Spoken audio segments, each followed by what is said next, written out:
Assalamualaikum warahmatullahi wabarakatuh. Perkenalkan, nama saya Ayu Lestari dengan stambuk A321245051. Saya dari Fakultas Keguruan dan Ilmu Pendidikan. Di sini saya akan membahas materi terkait dengan pluralisme sistem hukum di Indonesia. 1. Pengertian pluralisme sistem hukum.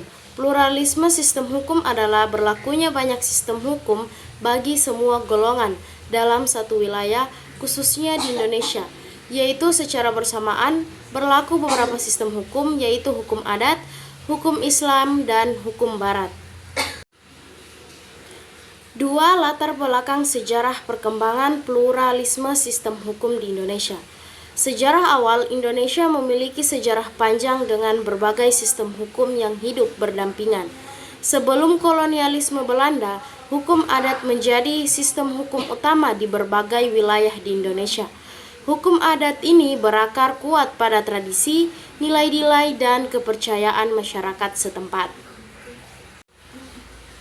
Selanjutnya, masa kolonial. Pada masa kolonial Belanda, sistem hukum Belanda mulai diterapkan di Indonesia. Sistem hukum ini bersifat sentralistik dan positivistik, yang berarti hukum tertulis menjadi sumber hukum utama. Namun, hukum adat tidak sepenuhnya dihapuskan dan terkadang diakui dalam beberapa bidang seperti pertahanan. Yang terakhir ada pasca kemerdekaan. Setelah kemerdekaan, Indonesia mengadopsi sistem hukum Barat sebagai dasar sistem hukum nasional.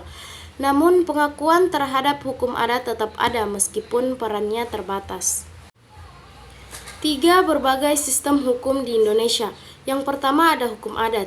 Hukum adat adalah sistem hukum yang berkembang dalam masyarakat berdasarkan kebiasaan dan norma yang diwariskan secara turun-temurun. Hukum ini mengatur berbagai aspek kehidupan seperti perkawinan, warisan, kepemilikan tanah, dan penyelesaian sengketa. Kedua yaitu hukum Islam. Hukum Islam diterapkan bagi umat muslim dalam bidang tertentu, terutama dalam bidang keluarga dari ekonomi syariah.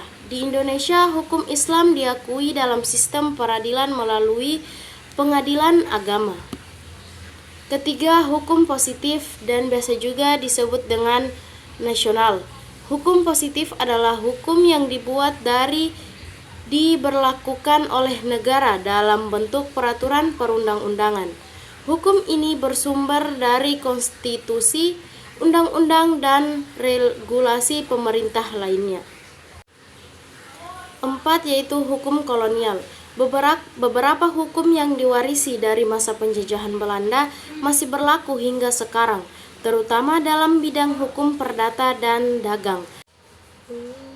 Dan yang terakhir ada hukum internasional. Indonesia juga terikat dengan hukum internasional dalam berbagai aspek, seperti hak asasi manusia, perdagangan, dan perjanjian antar negara.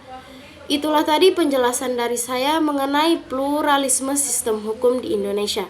Sekian dan terima kasih.